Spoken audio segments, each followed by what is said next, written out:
أيها الناس اتقوا ربكم الذي خلقكم من نفس واحدة وخلق منها زوجها وبث منهما رجالا كثيرا ونساء واتقوا الله الذي تساءلون به والأرحام إن الله كان عليكم رقيبا يا أيها الذين آمنوا اتقوا الله وقولوا قولا سديدا يصلح لكم أعمالكم ويغفر لكم ذنوبكم ومن يطع الله ورسوله فقد فاز فوزا عظيما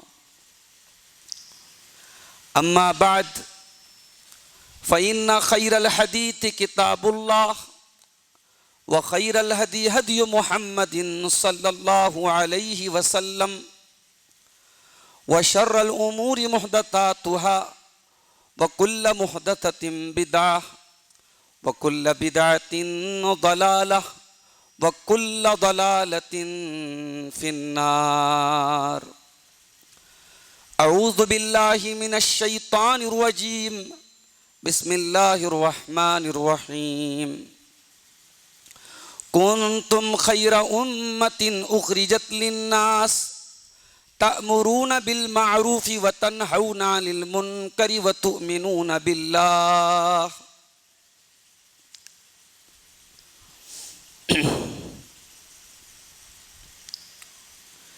یا رب دل مسلم کو وہ زندہ تمنا دے جو قلب کو گرما دے جو روح کو تڑپا دے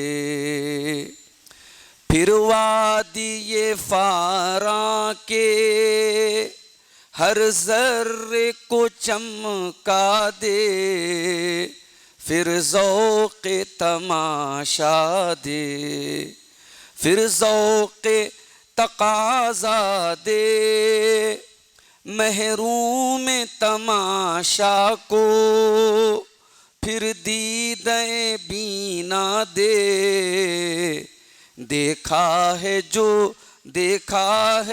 جو کچھ میں نے اوروں کو بھی دکھلا دے بھٹکے ہوئے آہو کو پھر سوئے حرم لے چل اس شہر کے کھوگر کو پھر وسعت صحرا دے پیدا دل ویراں میں پھر شورش محشر کر اس محمل خالی کو پھر شاہد لیلا دے اس دور کی ظلمت میں ہر قلب پریشاں کو وہ داغ محبت دے جو چاند کو شرما دے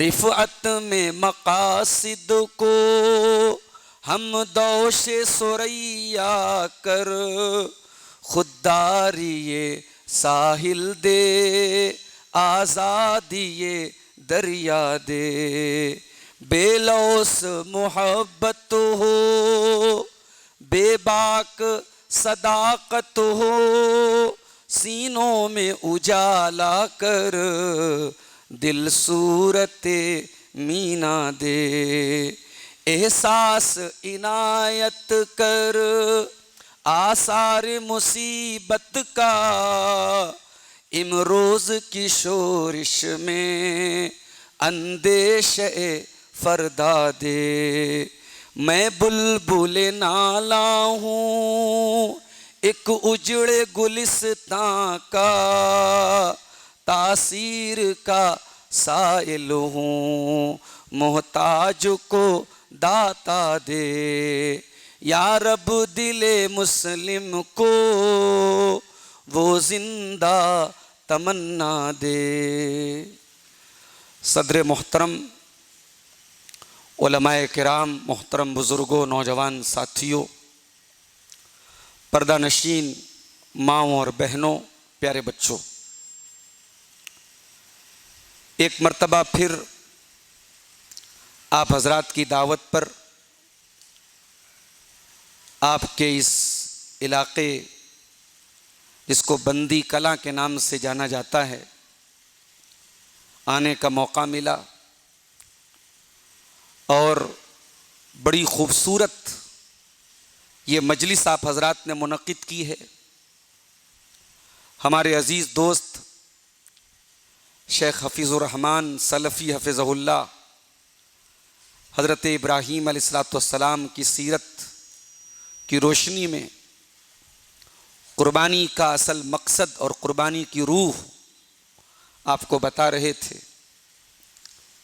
اللہ تعالی ہم سب کو شیخ محترم کی باتوں پر عمل کی توفیق عطا فرمائے، اور صرف اپنے قربانی کے جانوروں پر نہیں، اپنی ناجائز خواہشات پر بھی اور اپنے نفس کے ناجائز تقاضوں پر بھی ہمیں چھری چلانے کی توفیق عطا فرمائے، آمین۔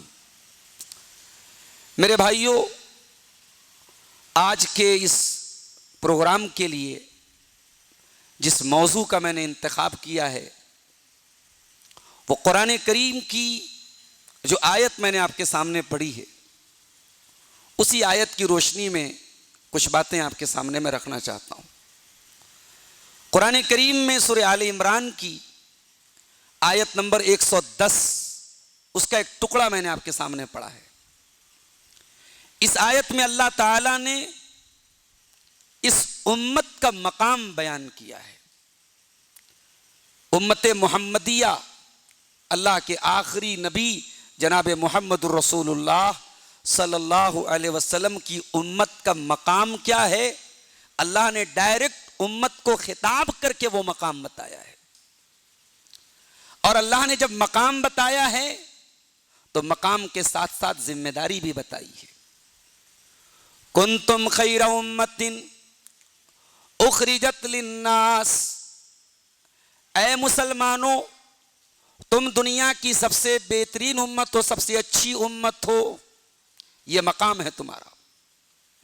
تم کوئی معمولی امت نہیں ہو، تم دنیا کی سب سے بہترین کمیونٹی ہو، سب سے بہترین سماج ہو، سب سے بہترین قوم ہو، یہ تمہارا مقام ہے۔ اب یہ مقام تمہیں کیوں ملا ہے؟ دنیا کی اور قوموں کے ہاں، خود ہمارے ہندوستان میں ہمارے برادران وطن کے یہاں آپ ذرا دیکھیں، ان کے یہاں جو طبقاتی تقسیم ہے وہ کس بنیاد پر ہے؟ وہ نسلی بنیاد پر ہے کہ صاحب یہ فلاں نسل کے ہیں اس لیے یہ اچھے ہیں، اور یہ فلاں نسل کے ہیں اس لیے یہ کمتر ہیں۔ اسلام میں ایسا کوئی کانسیپٹ نہیں ہے۔ اسلام میں کوئی نسل کی بنیاد پر، کوئی رنگ کی بنیاد پر، کوئی علاقے کی بنیاد پر، کوئی بھاشا اور لینگویج کی بنیاد پر اعلیٰ اور ارفع نہیں ہے۔ اسلام اگر اس امت کو ایک اونچا مقام دے رہا ہے، ایک اونچی پوزیشن دے رہا ہے، تو کیوں دے رہا ہے؟ ذرا سنیے گا۔ کنتم خیر امت، اے مسلمانوں تم دنیا کی سب سے بہترین امت ہو، اخرجت للناس، تمہیں لوگوں کے لیے نکالا گیا ہے، تم انسانیت کے لیے پیدا کیے گئے ہو، تم مانوتا کو کچھ دینے کے لیے بھیجے گئے ہو، تمہاری ذات سے انسانیت کا بھلا ہونا چاہیے، تم اس دنیا کو توحید کے نور سے منور کرنے آئے ہو، تمہارے آنے کا مقصد انسانیت کا بھلا کرنا ہے۔ حضرت ربیع بن عامر رضی اللہ تعالیٰ عنہ ایک صحابی ہیں، وہ ایران کے گورنر نے مسلمانوں سے کہا کہ ہم بات کرنا چاہتے ہیں کہ تمہارا مقصد کیا ہے؟ تم پرشین امپائر سے لڑنا چاہتے ہو، ایران کی طاقت سے لڑنا چاہتے ہو، تمہارا مقصد کیا ہے؟ تو حضرت عمر فاروق نے بھیجا تھا حضرت ربیع بن عامر رضی اللہ تعالیٰ عنہ کو۔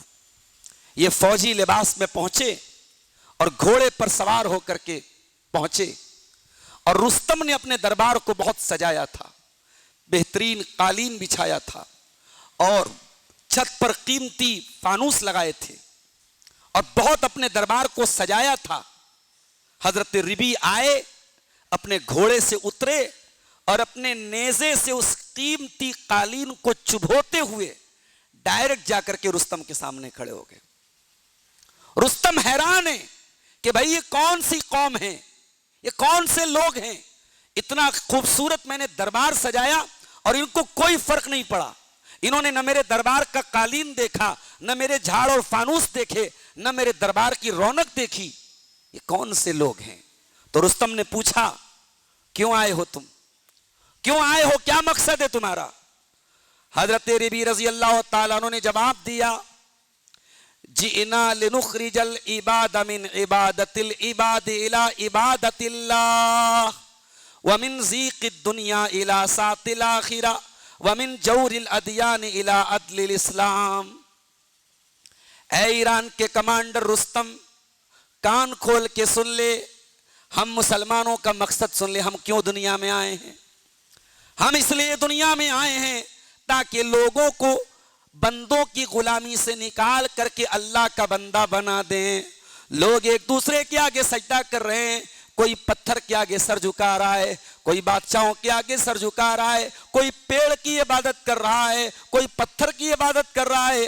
ہم بندوں کی غلامی سے نکال کر اللہ کا غلام، اللہ کا بندہ بنانے آئے ہیں۔ وَمِن ضِيقِ الدُّنْيَا إِلَى سَاعَةِ الْآخِرَةِ۔ اور اے رستم، دنیا والے تو صرف دنیا کے بارے میں سوچتے ہیں، دنیا کی چند دن کی زندگی کے بارے میں سوچتے ہیں، ہم آخرت کی وسعتوں کے بارے میں سوچنے کے لیے دنیا میں آئے ہیں، ہم جنت کی تیاری کرنے کے لیے دنیا میں آئے ہیں۔ وَمِن جَوْرِ الْأَدْيَانِ إِلَىٰ عَدْلِ الْإِسْلَامِ۔ اور اے رستم، انسانوں کے بنائے ہوئے ان باطل مذاہب نے اور ان باطل ادیان نے جو لوگوں پر ظلم و ستم ڈھایا ہے، اس ظلم و ستم سے نکال کر اسلام کے عدل و انصاف کے سائے میں ڈالنے کے لیے اور اسلام کی شانتی کی چھایا میں ڈالنے کے لیے ہم دنیا میں آئے ہیں۔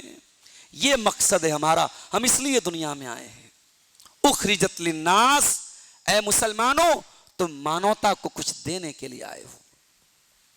تامرون بالمعروف، تمہاری پہچان یہ ہے تم دنیا کو نیکی کا حکم دیتے ہو، وَتَنْهَوْنَ عَنِ الْمُنْكَرِ، اور برائی سے روکتے ہو۔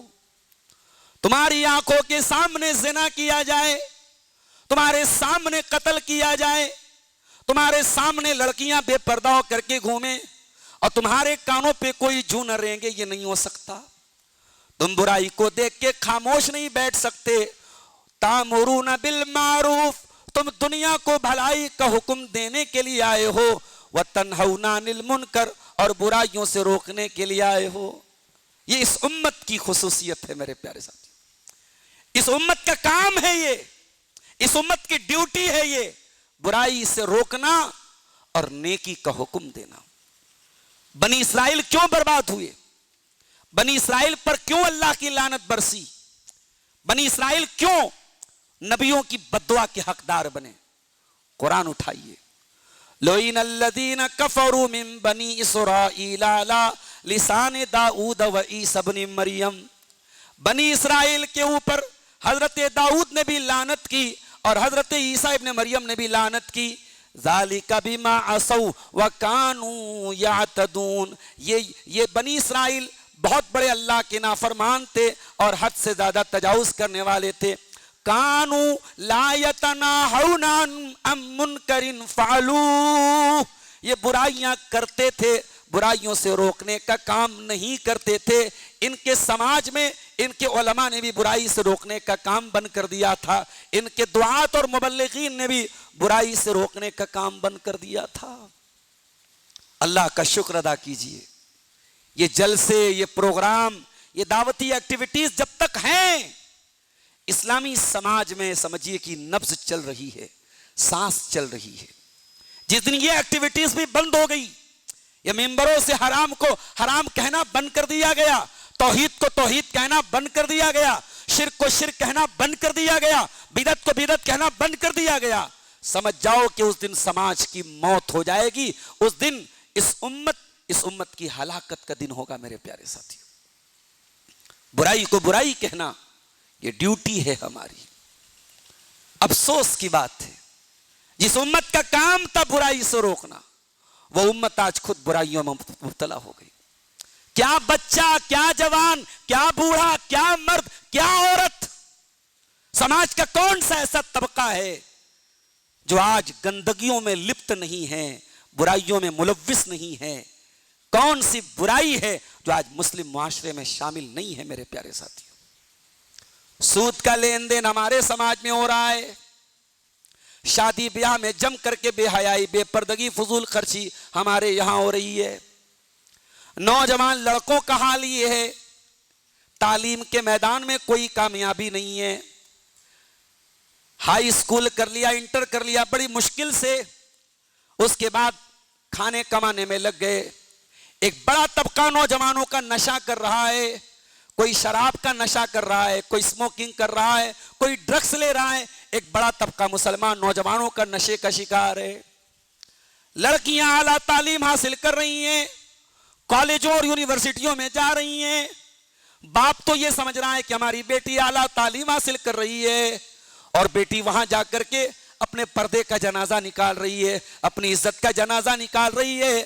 آپ جا کے ذرا کالجوں کا جائزہ لے لیں, ذرا یونیورسٹیوں کا جائزہ لے لیں, آپ دانتوں تلے انگلی دبانے پر مجبور ہو جائیں گے کہ وہ لڑکیاں جو گھر سے پردے میں نکلتی ہیں, جو سر سے پیر تک حجاب میں نکلتی ہیں, کالج میں جانے کے بعد وہ سارا حجاب لپیٹ کر کے بیگ میں رکھ دیا جاتا ہے. یہ حال ہماری قوم کی بچیوں کا ہے. ایک بڑی تعداد مسلمان لڑکیوں کی 4 کتابیں پڑھ کے 4 ڈگریاں حاصل کر کے اسلام پر اعتراض کر رہی ہے, مرتد ہو رہی ہے, ملحد ہو رہی ہے, ایتھیزم کا شکار ہو رہی ہے, ایتھیسٹ بن رہی ہے. کنتم خیر امت اخرجت للناس, قرآن کریم کی یہ آیت 1400 سال بعد بھی ہمارے کانوں سے ٹکرا رہی ہے میرے پیارے ساتھیوں, اور ہم سے یہ کہہ رہی ہے کہ اے مسلمان, تو کیا تھا اور تجھے کیا ہونا چاہیے تھا, اور تو کیا ہو گیا ہے. اخرجت للناس, تجھے انسانوں کے لیے نکالا گیا ہے. تامرون بالمعروف, تو نیکی کا حکم دینے والا ہے. وتنہون عن المنکر, تو برائیوں سے روکنے والا ہے. وتؤمنون باللہ, اور اے مسلمان, تو دنیا کی اکلوتی قوم ہے جو اللہ پر ایمان رکھتی ہے. اسی ملک میں مسلمانوں سے نفرت کا یہ عالم ہے کہ ملک کی کیپٹل راجدھانی دلی میں مسلمانوں سے اپنے آپ کو دور کرنے کے لیے سور پالے جا رہے ہیں. دیکھا ہوگا آپ نے نیوز, دیکھا ہوگا آپ نے ویڈیو کہ باقاعدہ ایک عورت جس پلیٹ میں کھانا کھا رہی ہے, اسی پلیٹ میں سور کا بچہ بھی ساتھ میں کھانا کھا رہا ہے. ارے دین کو اور مذہب کو چھوڑ دو, عقل سے اور لاجک سے بھی سوچو کہ ایک غلیظ اور خبیث اور گندا جانور جو مختلف بیماریوں کی جڑ ہے, اسلام کی دشمنی میں اور مسلمانوں کی دشمنی میں, آج اس جانور کو اپنے گھر میں پالا جا رہا ہے. بلکہ یہاں تک کہا جا رہا ہے کہ یہ جانور تو ہمارا دیوتا ہے, ہمارا معبود ہے, اور ہمارے فلاں معبود کا اوتار ہے, ہم تو اس کی عبادت کرتے ہیں.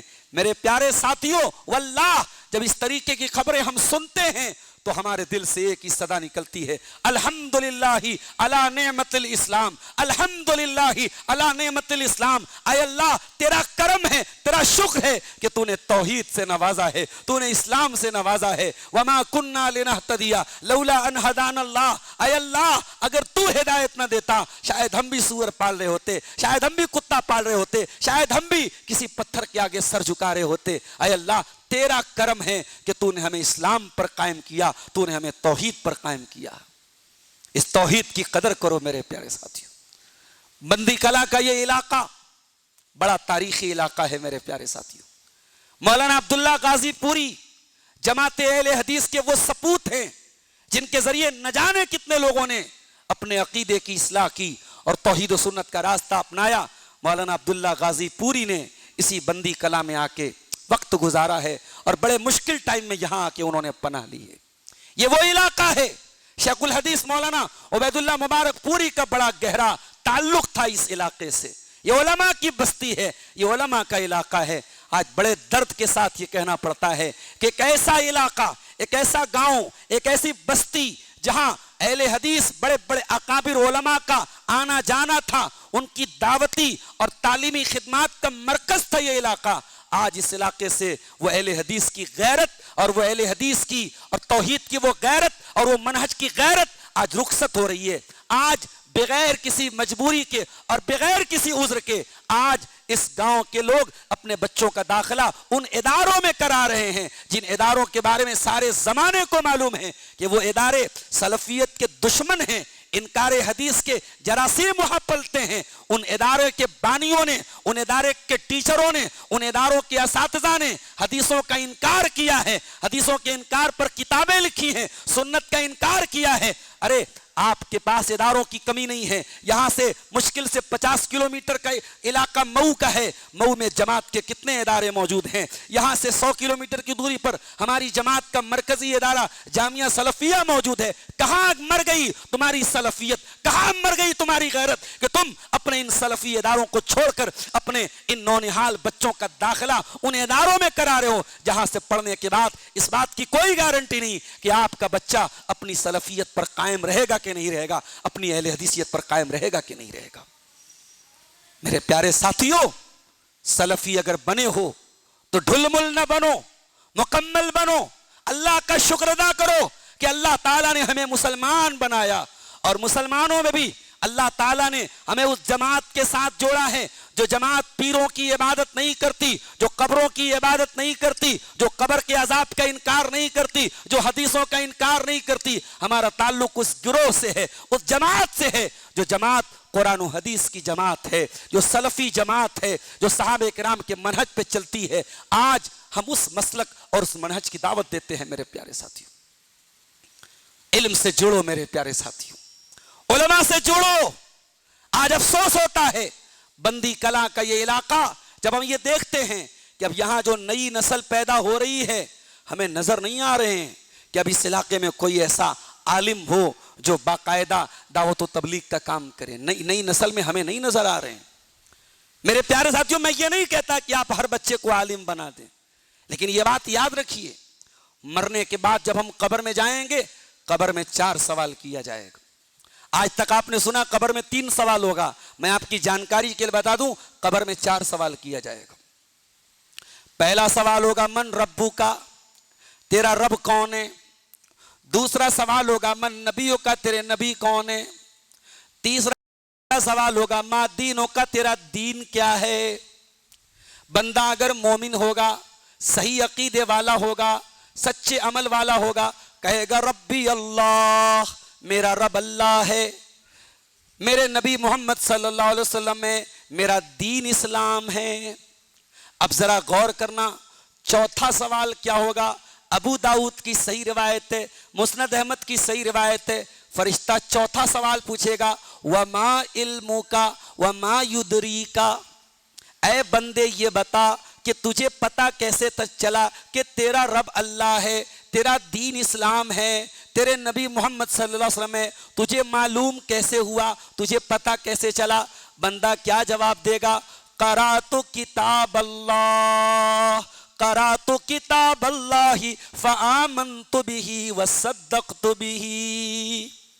اے فرشتوں, میں نے اللہ کی کتاب کو پڑھا تھا, میں نے قرآن کو پڑھا تھا, میں قرآن کے اوپر ایمان لایا تھا, میں نے قرآن کی تصدیق کی تھی, میں نے قرآن کو سمجھ کر کے پڑھا تھا. قرآن کو پڑھنے کی وجہ سے, قرآن کا علم حاصل کرنے کی وجہ سے آج قبر کے سوالوں کا جواب میں دے پایا ہوں. پتہ یہ چلا کہ قرآن کا علم حاصل کیے بغیر اور قرآن پڑھے بغیر آپ تو قبر میں بھی نہیں بچ پائیں گے. میرے پیارے ساتھی, شوق سے بناؤ اپنے بچوں کو انجینئر, ہماری قوم کو بہت ضرورت ہے انجینئروں کی. شوق سے بچوں کو ڈاکٹر بناؤ, ہماری قوم کے بچوں اور بچیوں کو ڈاکٹر بنانے کی ضرورت ہے. مگر اپنے بچوں کو اس قابل تو بناؤ میرے ساتھیوں کہ جب مرنے کے بعد وہ قبر میں جائے تو ان 3 سوالوں کا, 4 سوالوں کا جواب تو دے سکے. میرے ساتھیوں, یہ جواب آپ کو علم دین کے اندر ملے گا. اپنی مسجد کے اندر ایک مضبوط مکتب قائم کیجئے, ایک مضبوط ٹیچر کا انتظام کیجئے, اور وہ بچے جو انگلش میڈیم اسکولوں میں پڑھتے ہیں ان بچوں کو 2 گھنٹہ 1.5 گھنٹہ جو بھی ٹائم دے سکے مسجد کے مکتب میں آپ دین کی جو موٹی موٹی تعلیم ہے, جو بیسک تعلیم ہے, جو عقیدے کی تعلیم ہے, اپنے بچوں کو دیجئے تاکہ بچہ کوئی بھی تعلیم حاصل کرے اس کی فاؤنڈیشن مضبوط ہو, اس کی بیس مضبوط ہو, اس کی بنیاد مضبوط ہو. میرے پیارے ساتھیوں, آپ کو اللہ تعالیٰ نے سب سے بہترین امت میں بنایا ہے. اس امت کی ذمہ داریوں کو سمجھنے کی کوشش کیجیے. قرآن کا 2 پارہ کھولیے. اللہ نے فرمایا وَكَذَلِكَ جَعَلْنَاكُمْ أُمَّةً وَسَطًا, اے مسلمانوں ہم نے تم کو سب سے اچھی امت بنایا, سب سے درمیانی امت بنایا, سب سے بیچ والی امت بنایا. دنیا کے اور مذاہب میں اللہ کو راضی کرنا ہے, اوپر والے کو راضی کرنا ہے. شادی مت کرو, عورت سے دور رہو, بچے پیدا مت کرو, دنیا سے دور ہو جاؤ, کٹیا بنا لو, جنگل میں چلے جاؤ. محمد رسول اللہ کی یہ تعلیم نہیں ہے, اسلام کی یہ تعلیم نہیں ہے. میرے نبی کی تعلیم کیا ہے؟ النکاح من سنتی, نکاح بھی میری سنت ہے. میرے نبی کی تعلیم کیا ہے؟ ومن رغب عن سنتی فلیس منی, جو میرے طریقے سے ہٹ جائے گا, جس کے پاس نکاح کرنے کی طاقت ہے اور پھر بھی وہ نکاح نہیں کرے گا, وہ محمد رسول اللہ کی سنت کا انکار کرنے والا ہے. ایک صحابی تھے, ان کا نام تھا حضرت عثمان بن مظعون رضی اللہ تعالیٰ. انہوں نے اپنے آپ کو کھسی کرنے کا ارادہ کیا. کھسی سمجھتے ہیں؟ بکرا لینے آپ جاتے ہیں نا, بکرا 2 طریقے کا ہوتا ہے. ایک ہوتا ہے کھسی, جس کو بولتے ہیں. کھسی کون سا بکرا ہوتا ہے؟ جس جانور کو ہم اس لائق نہیں چھوڑتے ہیں کہ اب وہ اور اپنی نسل کو آگے بڑھا سکے, اس کو کھسی بولتے ہیں. تو حضرت عثمان ابن مظعون نے اپنے آپ کو کھسی کرنے کا ارادہ کیا کہ میں اس قابل ہی نہ رہوں کہ میں شادی کروں اور عورت کے فتنے میں پڑھوں. اللہ کے نبی کو پتا چلا, آپ نے فرمایا اے عثمان, مجھے تو یہ حکم نہیں دیا گیا, یہ کون سی شریعت پہ تو چل رہا ہے؟ اے عثمان, مجھے تو حکم دیا گیا ہے ان کہا, میں نکاح کروں, میں بیوی کا حق ادا کروں. اے عثمان, تو کون سی سنت پر عمل کر رہا ہے؟ آپ نے منع کیا اپنے صحابی کو. ایک اور صحابی جن کا نام عبداللہ بن عمرو بن عاص تھا, ان کی شادی ہو گئی, بیوی کا حق ادا نہیں کر رہے تھے, بیوی کے پاس نہیں جا رہے تھے, رات رات بھر تہجد کی نماز پڑھتے تھے, دن میں روزہ رکھتے تھے. اللہ کے پیارے نبی کو پتا چلا, آپ نے ان کو بلوایا, بڑے پیار سے سمجھایا, بڑی محبت سے سمجھایا. فرمایا اے عبداللہ, مجھے پتا لگا ہے انک تصوم النہار وتقوم اللیل, تم دن میں روزہ رکھتے ہو, رات میں تہجد پڑھتے ہو. اے عبداللہ, بہت اچھی بات ہے, لیکن کان کھول کے سن لو. ان لربک علیک حقا وان لزوجک علیک حقا وان لنفسک علیک حقا. اے عبداللہ, تیرے رب کا بھی تیرے اوپر حق ہے, تیری جان کا بھی تیرے اوپر حق ہے, تیری بیوی کا بھی تیرے اوپر حق ہے. اے عبداللہ, سب کا حق ادا کرو. اسلام سب کا حق ادا کرنے کی تعلیم دیتا ہے. اللہ اکبر, اتنا پیارا دین ہمیں ملا ہے, اتنا پیارا دین ملا ہے. کبھی آپ غور کیجئے, اللہ نے ہمیں کتنا پیارا دین دیا ہے میرے ساتھ. اس دین میں کتنی آسانی ہے. یرید اللہ بکم الیسر ولا یرید بکم العسر. اللہ تعالیٰ تمہارے ساتھ آسانی چاہتا ہے, مشکل نہیں چاہتا ہے. رمضان میں 14 گھنٹے روزہ رکھنے کا حکم دیا گیا, لیکن روزہ رکھنے میں بھی اگر کوئی شوگر کا پیشنٹ ہے, کوئی بیمار آدمی ہے, فرمایا فمن کان منکم مریضا, اگر کوئی بیمار آدمی ہے, او علی سفر, یا سفر میں چلا گیا ہے, فعدۃ من ایام اخر, بعد میں اپنے روزے کو پورا کر لے, اس وقت روزہ چھوڑ سکتا ہے. اور اگر کوئی پرماننٹ بیمار ہے, جیسے شوگر کی بیماری ہے, جیسے ڈائبٹک ہے, جیسے ہارٹ کا پیشنٹ ہے, اگر پرماننٹ بیماری ہے تو اس کو اللہ تعالیٰ نے چھوٹ دے دی ہے, وہ روزہ کے بدلے فدیہ دے گا. اسے روزہ رکھنے کی ضرورت نہیں ہے, وہ روزہ رکھنے کی طاقت ہی نہیں رکھتا ہے. اسلام ہماری جسمانی, ہماری نفسیاتی تمام ضرورتوں کی تکمیل کرتا ہے. میرے پیارے ساتھیوں, آسان دین دیا ہے اللہ تعالیٰ نے. اسلام میں بھول چوک معاف ہے. اگر ہم سے بھول سے کوئی کام ہو جائے, یا کسی گناہ کا ارادہ ہم نے کیا، ارادے پر اللہ تعالیٰ پکڑ نہیں کرے گا۔ اللہ کے نبی فرماتے ہیں ان اللہ تجاوز لامتی ما حدثت به انفسها، میری امت کے لوگ جب تک دل میں کسی چیز کا ارادہ کریں گے اللہ تعالیٰ پکڑ نہیں کرے گا۔ ما لم یتکلموا بها او یعملوا بها، جب تک زبان سے نکال نہیں دیں گے، جب تک عمل نہیں کریں گے، تب تک اللہ تعالیٰ پکڑ نہیں کرے گا۔ یہ ہمارے دین کی خصوصیات ہیں، یہ اس امت کی خصوصیات ہیں میرے پیارے ساتھی۔ اسی لیے اللہ کے پیارے نبی فرماتے ہیں اوتیت ما لم یؤت احد قبلی، او لوگوں مجھے وہ چیزیں دی گئی جو مجھ سے پہلے کسی کو نہیں دی گئی۔ صحابہ نے کہا اللہ کے نبی کون سی چیزیں آپ کو دی گئی؟ مسند احمد کی صحیح روایت ہے، آپ نے فرمایا نصرت بالرعب، اللہ تعالیٰ نے مجھے رعب و دبدبا عطا کیا ہے، دشمن کے دل پر میرا رعب و دبدبا ہے۔ وسمیت احمد، اور اللہ تعالیٰ نے میرا نام احمد رکھا ہے، کسی اور کا نام اللہ تعالیٰ نے احمد نہیں رکھا، سب سے زیادہ اللہ کی تعریف کرنے والا۔ وَجُعِلَ لِيَ التُّرَابُ طُهُورًا، اور مٹی کو اللہ تعالیٰ نے میری امت کے لیے پاکی کا ذریعہ بنایا۔ پانی نہیں مل رہا ہے، تیمم کر کے نماز پڑھ سکتے ہو۔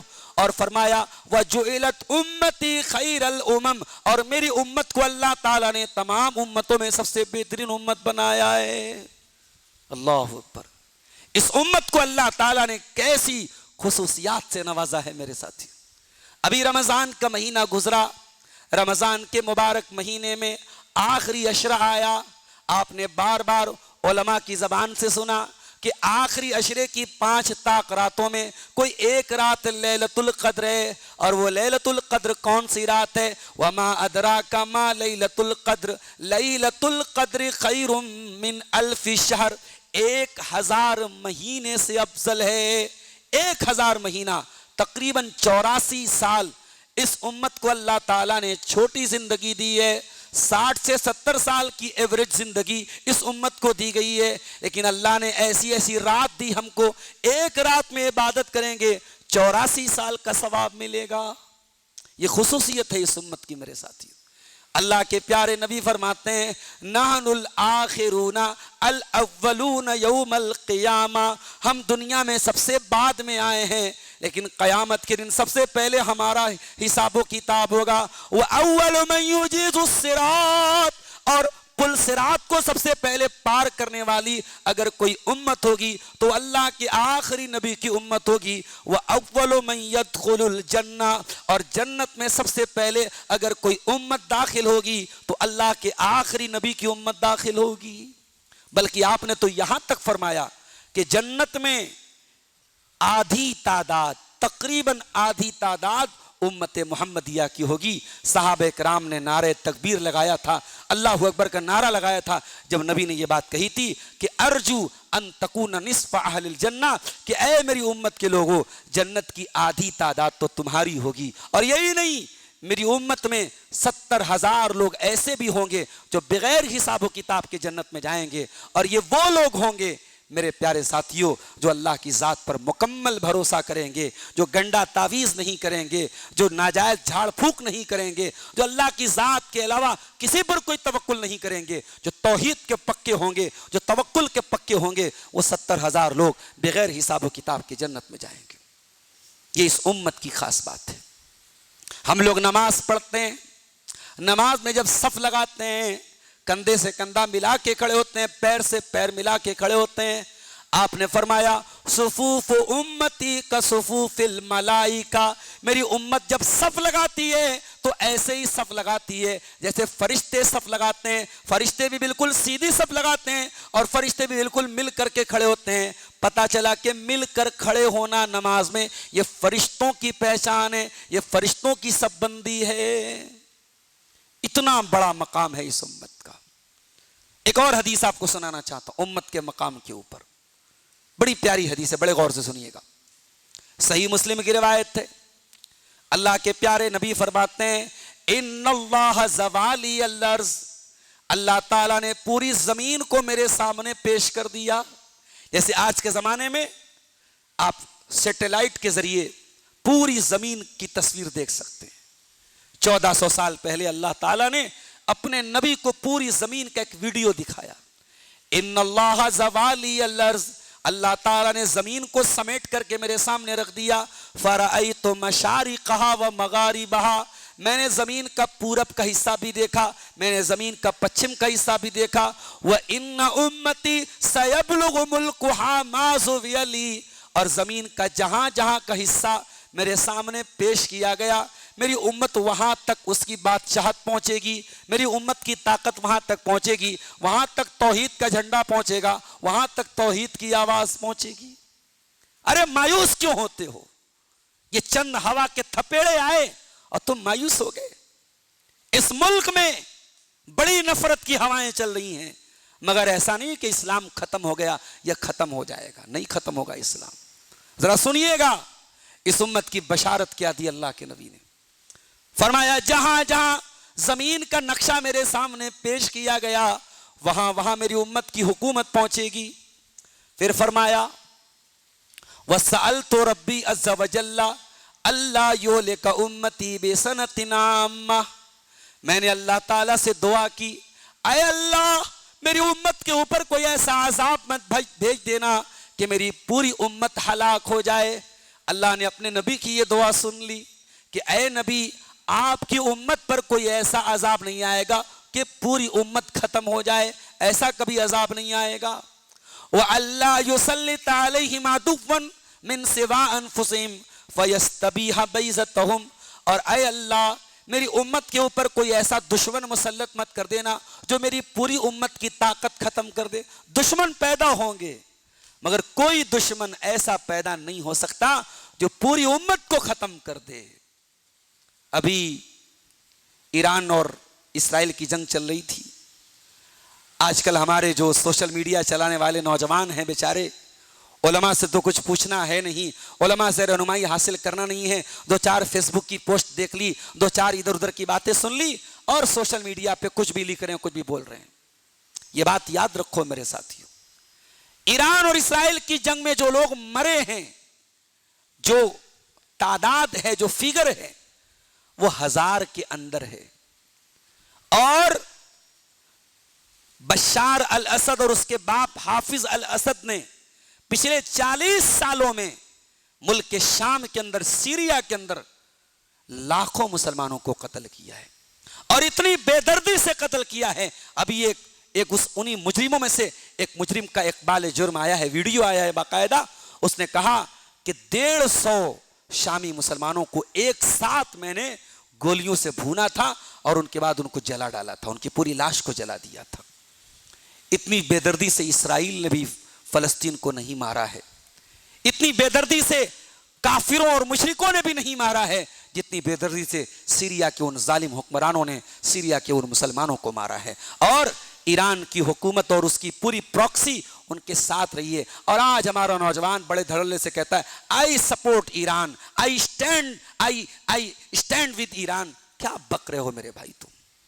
اپنے علماء کو چھوڑ کر کے اندھی دوڑ مت لگاؤ، اور اس طریقے کے معاملات میں اندھے ہو کر کے، بہرے ہو کر کے، اور معاملات اور انجام سے بے خبر ہو کر کے اپنی کوئی رائے اور اپنی کوئی بات مت پیش کرو میرے پیارے ساتھیوں۔ اللہ کے نبی فرما رہے ہیں کہ میں نے دعا کی تھی، اے اللہ میری امت پر کوئی ایسا دشمن مسلط مت کرنا جو میری پوری امت کو ختم کر دے۔ اللہ نے یہ دعا بھی سن لی، لیکن اللہ نے ساتھ میں یہ کہا الا ان یہلک بعضهم بعضا ویسبی بعض، اے نبی تیری امت کے اندر وہ دور تو آئے گا لوگ خود ایک دوسرے کو قتل کریں گے اور ایک دوسرے کو قیدی بنائیں گے۔ اب میں تقریر کے آخری پوائنٹ کی طرف بڑھ رہا ہوں۔ نبی کی امت کی فضیلت آپ نے سن لیا، مقام سن لیا۔ یہ امت آج جوتے کیوں کھا رہی ہے؟ یہ امت ذلیل کیوں ہے؟ یہ امت پریشان کیوں ہے؟ تو 4 پوائنٹ میں بات کو سمجھیے۔ 4 بڑی بڑی وجہ ہے اس امت کے ذلیل ہونے کی، اس امت کے زوال کی 4 بڑی بڑی وجہ ہے۔ پہلی وجہ اس امت کے زوال کی، یہ امت اپنی بنیاد سے دور ہو گئی۔ اس امت کی بنیاد توحید تھی۔ وَتُؤْمِنُونَ بِاللَّهِ، یہ ایاک نعبد و ایاک نستعین والی امت تھی، یہ لا الہ الا اللہ والی امت تھی. لیکن یہ امت کون سی بن گئی؟ قبروں پر سر جھکانے والی امت بن گئی. یہ غریب نواز اور بندہ نواز اور غوث اعظم اور مشکل کشا اور دستگیر کا خطاب اللہ کے بندوں کو دینے لگی. اور مولانا الطاف حسین حالی کو کہنا پڑا کہ وہ دین جس سے توحید پھیلی جہاں میں، وہ بدلا گیا آ کے ہندوستان میں. توحید کو ہم نے ختم کر دیا میرے ساتھی. ایک بڑا طبقہ امت کا، اس کے اندر توحید نام کی کوئی غیرت ہی نہیں. اسی اتر پردیش میں 150 کلومیٹر آپ کے یہاں سے دور ایک جگہ ہے اکبر پور. وہاں کبھی آپ کا سفر ہو ٹرینوں پر، دیکھیے مزار کا اور قبر کو دھونے کے بعد جو گندا پانی ہوتا ہے اسے ڈرم میں بھر بھر کے لوگ لاتے ہیں کہ صاحب یہ کچھوچا شریف کا پانی ہے. اگر وہ کچھوچا شریف کا پانی، وہ برکت والا پانی اور بیماروں کو شفا دینے والا پانی ہے، تو بنارس کی گنگا کا پانی بھی پھر پوتر ہے. پھر اس پر آپ کو اعتراض کیوں ہوتا ہے؟ میرے پیارے ساتھیوں، عقیدہ خراب ہو گیا، مت ماری گئی، توحید لٹوا دی مسلمانوں نے. اور جب توحید ختم ہو گئی تو اللہ کا جو وعدہ تھا، اللہ نے توحید کی شرط کے ساتھ وعدہ کیا تھا. اللہ نے فرمایا سورہ نور کے اندر، وعد اللہ الذین آمنوا منکم وعملوا الصالحات لیستخلفنہم فی الارض کما استخلف الذین من قبلہم.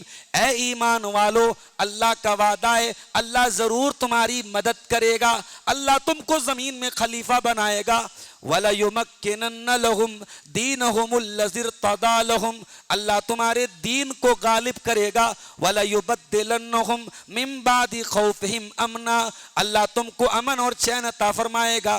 شرط کیا ہے؟ يَعْبُدُونَنِي لَا يُشْرِكُونَ بِي شَيْئًا، کہ اللہ کی عبادت کرنا، اللہ کی عبادت میں کسی کو شریک مت کرنا. توحید سے دور ہو گیا. دوسری وجہ ہمارے زوال کی، سنت سے دور ہو گئے. توحید سے بھی دور ہو گئے، سنت سے بھی دور ہو گئے. اب سنت پہ بہت ساری چیزیں آ گئی میرے ساتھیوں. چہرے دیکھ لو اپنے، لباس دیکھ لو اپنے، عورتوں کی زندگی دیکھ لو اپنی، شادیاں دیکھ لو اپنی، لین دین دیکھ لو اپنا. سنت کا مطلب صرف سینے پر ہاتھ باندھنا نہیں ہے، صرف رفع الیدین کرنا نہیں ہے، صرف 8 رکعت تراویح پڑھنا نہیں ہے. سنت کا مطلب یہ زندگی کے تمام مسائل میں جناب محمد رسول اللہ کو آئیڈیل ماننا. وَمَا آتَاكُمُ الرَّسُولُ فَخُذُوهُ وَمَا نَهَاكُمْ عَنْهُ فَانْتَهُوا، رسول جو دے دے لے لو، رسول جس سے منع کر دیں رک جاؤ. سنت کو چھوڑ دیا ہم نے. اور نبی نے شرط بتائی تھی، لن تضلوا ما تمسکتم بہما انی قد ترکت فیکم شیئین لن تضلوا ما تمسکتم بہما. میں 2 چیزیں تمہارے بیچ میں چھوڑ کے جا رہا ہوں، جب تک ان دونوں چیزوں کو تھامے رہو گے کبھی گمراہ نہیں ہو سکتے. کتاب اللہ و سنتی، ایک اللہ کی کتاب ہے اور ایک میری سنت ہے. وَلَن يَتَفَرَّقَا، اور قرآن اور سنت کو کبھی جدا نہیں کیا جا سکتا. یہ آپ کے بچے فلاح اور اسلام میں پڑھ رہے ہیں، اسی ادارے کے ایک عالم عنایت اللہ سبحانی نے کتاب لکھی، اسی فکر کے حامل تھے وہ. عنایت اللہ سبحانی نے کتاب لکھی حقیقت رجم، اور جس پر تمام علماء کا اتفاق ہے کہ شادی شدہ مرد یا شادی شدہ عورت اگر زنا کرے، اسلام میں اس کی سزا یہ ہے کہ پتھروں سے مار مار کے ختم کر دیا جائے. عنایت اللہ سبحانی نے کتاب لکھی کہ یہ رجم کی سزا چونکہ قرآن سے ثابت نہیں ہے لہٰذا ہم اس کو نہیں مانتے. تو کیا اب شریعت کا فیصلہ صرف قرآن کی بنیاد پر کیا جائے گا؟ کیا حدیث کی کوئی ضرورت نہیں ہے، سنت کی کوئی ضرورت نہیں ہے؟ اگر صرف قرآن کی بنیاد پر فیصلہ کیا جائے گا تو قرآن میں کہیں نہیں لکھا ہے کہ رکوع کیسے کیا جائے، قرآن میں کہیں نہیں لکھا ہے سجدہ کیسے کیا جائے، قرآن میں کہیں نہیں لکھا ہے کہ روزہ کہ کن چیزوں سے ٹوٹ جاتا ہے کن چیزوں سے نہیں ٹوٹتا ہے، قرآن میں کہیں نہیں لکھا ہے کہ طواف کیسے کیا جائے اور صفا مروہ کی صحیح کیسے کی جائے. صرف قرآن کے ذریعے شریعت کو نہیں سمجھا جا سکتا. اللہ کے نبی فرما رہے 2 چیزیں چھوڑ کے جا رہا ہوں، ایک اللہ کی کتاب اور ایک میری سنت. وَلَن يَتَفَرَّقَا، حتی یرد علی الحوض، قیامت کے دن جب تک حوض کوثر پر میرے پاس نہیں آ جائیں گے تب تک یہ دونوں چیزیں جدا نہیں ہوں گی. ان دونوں چیزوں کو جو جدا کرنے کی کوشش کرے گا وہ گمراہ ہے، وہ سلف کے طریقے سے دور ہے، اور وہ صحیح طریقے سے، وہ صراط مستقیم سے دور ہے. قرآن و حدیث کو الگ الگ نہیں کیا جا سکتا میرے ساتھیوں. تیسری وجہ، اس امت کے زوال کی جو تیسری وجہ ہے میرے پیارے ساتھیوں، وہ بڑی اہم وجہ ہے، اور وہ کیا ہے؟ دنیا پرستی، دنیا کے لیے اندھا ہو جانا، دنیا کے پیچھے اندھا دھند بھاگنا، دنیا کمانے کے لیے ہر حد پار کر لینا. یہ نوجوان سٹا کیوں لگا رہا ہے آئی پی ایل کے میچوں پہ؟ یہ سٹے بازی کیوں ہو رہی ہے مسلمانوں کے بستیوں میں؟ یہ حرام کاروبار کیوں ہو رہا ہے؟ اس لیے کہ مسلمان یہ سوچ کر کے بیٹھا ہے یہاں